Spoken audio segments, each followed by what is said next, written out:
हरि ओम शंकरशराय नमः। बलदाऊ भैया की जय। जय जय श्री राधे। आए चलते हम सब भाद्रपद में हलखष्ठी छठ के बारे में चर्चा करने। हलखष्ठी छठ क्यों, इस पे विचार विमर्श किया जाता है।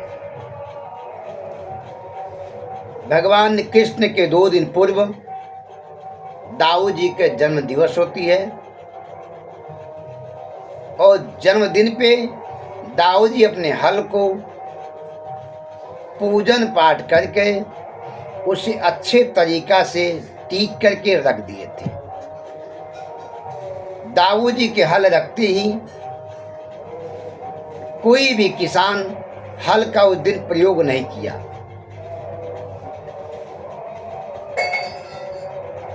उस दिन हल को चलाया नहीं गया। खष्टी तिथि थी। हल इनका निशान था तो हल हो गया और खष्टी हो गई। व्रत क्यों हुआ? एक गर्भवती महिला अपने जीविकोपार्जन हेतु प्रतिदिन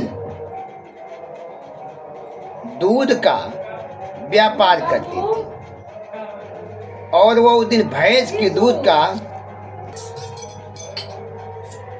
ग्वालिन व्यापार के लिए दूध को लेके जा रही थी। भैंस का दूध।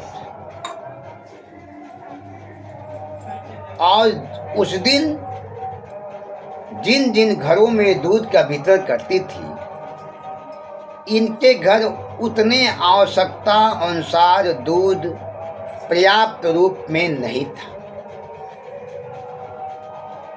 रास्ते में दूध लेके जा रही विचार कर रही थी, तब तक इनके गर्भगृह से एक प्रकार की हलचल उत्पन्न हुई और रास्ते में एक झाड़ी के पास एक ग्वालिन अपने प्रसव पीड़ा को बाहर करने का प्रयास की।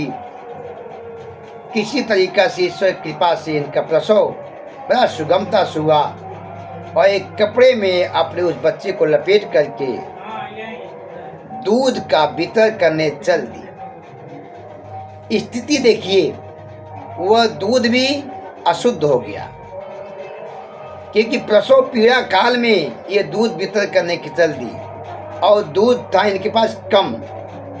इन्होंने क्या किया, उस दूध में गाय का दूध मिला दिया सभी ग्राहकों को देने के लिए, अपने जीविकोपार्जन के लिए।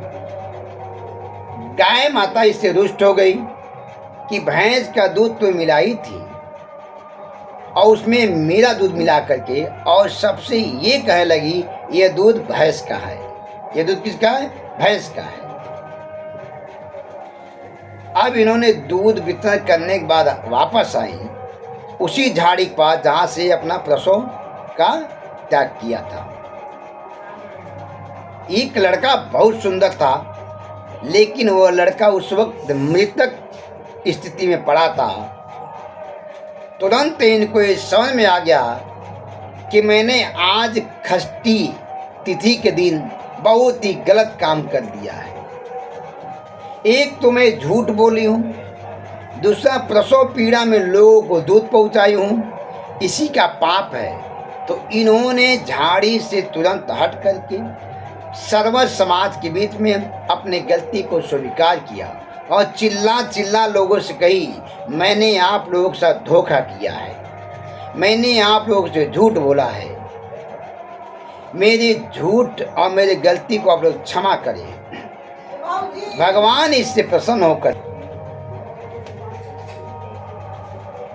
इनके इस प्रकार के अपनी बातों को कहने के बाद, अपनी गलती स्वीकार करने के बाद संकट से भगवान प्रसन्न हो गए और उन्होंने कहा जो व्यक्ति अपने गलती को स्वीकार कर लिया उसको किसी प्रकार की सजा न दी जाए। और पुनः जब वे गई तो इनका पुत्र क्या था? जीवित था। तो इन्होंने प्रतिज्ञा किया कि आज षष्ठी के दिन हम सभी स्त्रियां अपने पुत्र के स्वस्थ और बलवान होने के लिए इस व्रत का पालन करूंगी और बिना हल जोते हुए खेत से साग पात जो भी बिना हल के जोते हुए खेती होगी उसी का प्रयोग किया जाएगा। और ये विधान भाद्रपद षष्ठी तिथि के दिन ये तय कर लिया गया पूरी महिलाएं कि अपने पुत्र के स्वास्थ्य के लिए, पुत्र के बलवान के लिए इस व्रत का पालन किया जाएगा। हल षष्ठी व्रत के दिन झूठ नहीं बोलना चाहिए, जिसे ललही छठ कहते हैं। और किसी प्रकार का किसी से छल नहीं करना चाहिए। ललही छठ झूठ और छल का त्याग का व्रत है।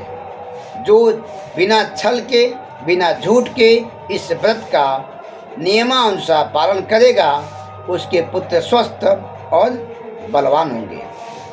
जय जय शंकरसर महाराज जी।